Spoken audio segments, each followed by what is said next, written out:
Welcome back to our channel. நான் ஜனனி. இன்றைக்கி நம்ம என்ன பார்க்க போகிறோம்னு கேட்டிங்கன்னா, நம்ம finance minister Nirmala Sitharaman ma'am சொல்லியிருக்க 2025க்கான பட்ஜெட்டை தான் பார்க்க போகிறோம். அதில் இருக்க கீ பாயிண்ட்ஸ், அதாவது ரொம்ப இம்பார்ட்டண்ட்டான நம்ம தமிழ்நாட்டுக்கு தேவையான முக்கியமான பாயிண்ட்ஸு, சேலரிட் பீப்புளுக்கு, கேபிட்டல் கெயின்ஸ் வச்சுருக்கவங்களுக்கு, இவங்க மாதிரி எல்லா ஆளுங்களுக்கும் என்னென்ன டேக்ஸ்லாம் முக்கியமோ, எந்தெந்த பாயிண்ட்ஸ்லாம் அவங்களுக்கு இம்பார்ட்டன்ட் தோணுதோ அதை தான் ஸ்பெசிஃபிக்காக எடுத்து நான் இந்த வீடியோவில் உங்களுக்கு அப்லோட் பண்ணியிருக்கேன். இதில் ஏதாவது டவுட்ஸ் இருந்தாலோ இல்லை இன்னும் கிளியராக சொல்லலைனாலும் நீங்கள் ஜஸ்ட் கமெண்ட் பண்ணுங்கள். நான் உங்களுக்கு எலாபரேட்டாக எக்ஸ்பிளைன் பண்ணுறேன். இப்போ வாங்க வீடியோக்குள்ளே போகலாம். ஸோ ஃபர்ஸ்ட் என்ன பார்க்க போகிறோன்னு கேட்டிங்கன்னா, இது நம்ம ஃபினான்ஸ் மினிஸ்டர் போடுற 8th கன்சிக்யூட்டிவ் பட்ஜெட். அதாவது கன்சிக்யூட்டிவ் பட்ஜெட்னா அவங்க போடுற 8வது. இது வரைக்கும் அவங்க 7 பட்ஜெட் கண்டினியூஸாக போட்டு இந்த வருஷம், அதாவது நம்ம பட்ஜெட் 2025 வந்து அவங்களோட 8வது பட்ஜெட். அதில் என்னென்ன சொல்லியிருக்காங்களோ அதை தான் பார்க்க போகிறோம். நெக்ஸ்ட்டு ஸ்லாப் ரேட் பார்க்கலாம். நம்மளோட இன்கம் டேக்ஸ் பிளேலிஸ்ட்டில் பார்த்தீங்கன்னா உங்களுக்கு ஆல்ரெடி நான் ஒரு வீடியோ போட்டிருப்பேன். Old tax, new tax regime ரெண்டுத்தோட பெனிஃபிட்ஸ் என்ன, எது யாருக்கு யூஸ்ஃபுல்லாக இருக்குன்றது.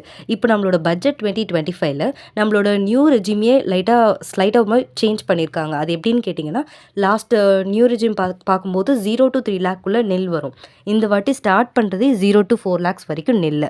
அதே மாதிரி அவங்க இன்க்ரீஸ் பண்ணியிருக்காங்க கொஞ்சம் கொஞ்சம். 4 lakh to 8 lakhனா 5%, அதே மாதிரி 5 lakh to 12 lakhனா 10%, 12 lakh to 16 lakhனா 15%, 16 lakh to 20னா 20%, then 20 lakhs to 24 lakhs வரைக்கும் ஏர்ன் பண்ணால் 25, தென் above 24 lakhs ஒரு வருஷத்துக்கு 24 lakhsக்கு மேலே நீங்கள் ஏர்ன் பண்ணுற பீப்புளாக இருந்தால் உங்களுக்கு 30% வரைக்கும் டேக்ஸு.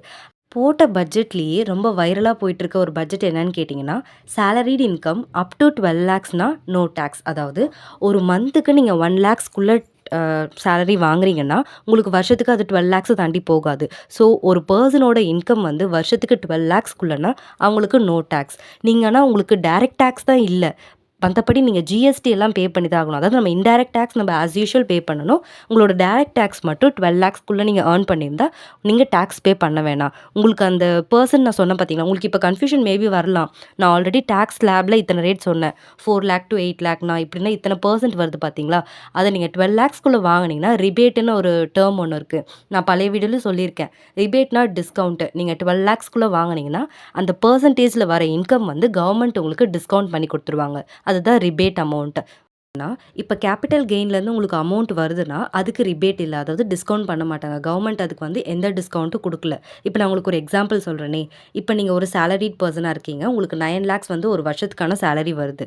இதுக்கு உங்களுக்கு டேக்ஸ் கட்ட வேண்டாம். ஆனால் உங்களுக்கு அதே வருஷம் கேபிட்டல் கெயின்லேருந்து ஒரு 3 lakhs வந்திருக்குன்னு வச்சுக்கோங்க. இதை மொத்தமாக சேர்த்தா 12 lakh தான் வருது. ஆனால் உங்களோட சேலரிட் இன்கம் 9 lakh, உங்களோட கேபிட்டல் கெயின் வந்து 3 lakhs பார்த்தீங்கன்னா 3 lakhsக்கு நீங்கள் டேக்ஸ் பே பண்ணி ஆகணும். அந்த 9 lakhs தான் உங்களுக்கு எக்ஸம்ப்டட். பாயிண்ட் என்ன பார்க்க போகிறேன்னு கேட்டிங்கன்னா, டிடிஎஸ். அதாவது சீனியர் சிட்டிசன்லாம் அவங்ககிட்ட இருக்கிற அமௌண்ட்டை கவர்மெண்ட் பாண்ட்ஸ்லேயோ செக்யூரிட்டிஸ்லையோ இன்வெஸ்ட் பண்ணி வச்சுருந்துருப்பாங்க. அதுக்கெல்லாம் வந்து 50,000 மேலே போச்சுன்னா டிடிஎஸ் பிடிப்பாங்க. இது வந்து பழைய பட்ஜெட்டில் வந்து 50,000 வரைக்கும் அவங்களுக்கு லிமிட். அதுக்குள்ளே வந்ததுன்னா அவங்க எந்த இன்ட்ரெஸ்ட்டும் அதாவது டிடிஎஸ் பிடிக்க தேவையில்லை. அதுக்கு மேலே போச்சுன்னா டிடிஎஸ் பிடிப்பாங்க. இப்போ நம்ம நியூ பட்ஜெட்டில், அதாவது பட்ஜெட் 2025ல் என்ன பண்ணியிருக்காங்கன்னா அதை எக்ஸ்டெண்ட் பண்ணியிருக்காங்க. இப்போ வந்து அவங்க 1 lakh வரைக்குமே இன்ட்ரெஸ்ட் வாங்கினாலும் அவங்க டிடிஎஸ் பே பண்ண வேணாம். இது ஒரு major advantage for senior citizens. நம்மளோட ஓல்டு பட்ஜெட்டில் பார்த்தீங்கன்னா ரெண்ட்டுக்கு வந்து 2.4 lakhs மேலே போச்சுன்னா டிடிஎஸ் போடணும். இப்போ அதை 6 lakhs வரைக்கும் எக்ஸ்டெண்ட் பண்ணியிருக்காங்க நம்மளோட நியூ பட்ஜெட்டில். பாயிண்ட் என்னன்னு கேட்டிங்கன்னா, உமன்ஸ் ஸ்கீம்ன்ற ஒரு பட்ஜெட் ஒன்று போட்டிருக்காங்க. அதாவது உமன்ஸ்க்கான ஒரு ஸ்கீமு. இதில் என்ன ஸ்பெஷாலிட்டின்னு கேட்டிங்கன்னா, உமன்ஸ் வந்து 2 crores வரைக்கும் லோன் அதில் எடுத்துக்கலாம்.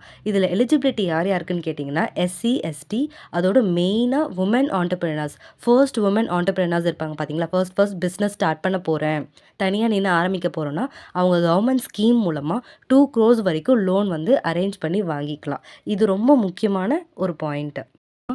120 நியூ பிளேஸில் ஏர்போர்ட்ஸ் கொண்டு வரதா பிளான் பண்ணியிருக்காங்க. அதாவது இப்போ நம்ம ஏர்போர்ட்லாம் பார்த்தீங்கன்னா மேஜரான பிளேஸில் தான் இருக்கும். இந்த சென்னை, கொல்கத்தா அந்த மாதிரி மேஜர் பிளேஸில் தான் ஏர்போர்ட்ஸை பார்க்கலாம்.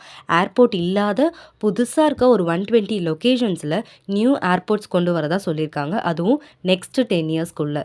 இம்பார்ட்டன்ட் பாயிண்ட் என்னன்னா, ஒரு ஆவரேஜான லைஃப்பை லீட் பண்ணிட்டு இருக்க பீப்புள்ஸ்க்கான ஒரு குட் நியூஸாக தான் இது இருக்கும். அப்படி இதில் என்ன இருக்குன்னு பார்த்தீங்கன்னா, இப்போது இந்த டெலிவரி பார்ட்னர்ஸ்லாம் இருக்காங்கல்ல, ஜொமேட்டோ, ஸ்விக்கி, இந்த பிளிங்கிட், இந்த மாதிரி இதுவில் டெலிவரி பீப்புளாக ஒர்க் பண்ணுறவங்களுக்கு நம்ம கவர்மெண்ட் வந்து 1 crore வரைக்கும் லைஃப் இன்சூரன்ஸ் ப்ரொவைட் பண்ணுறாங்க.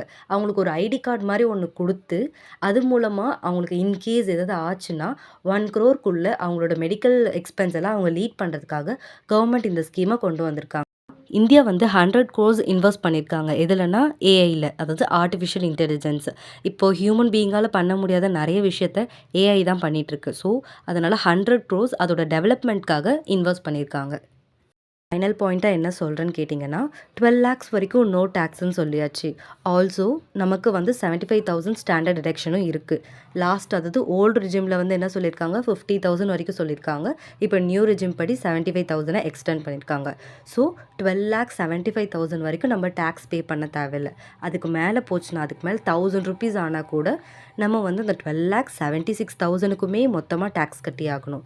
ஸோ இதுதான் இந்த பட்ஜெட் 2025ல ஃபுல்லா போட்டிருக்க ஒரு பிளானே.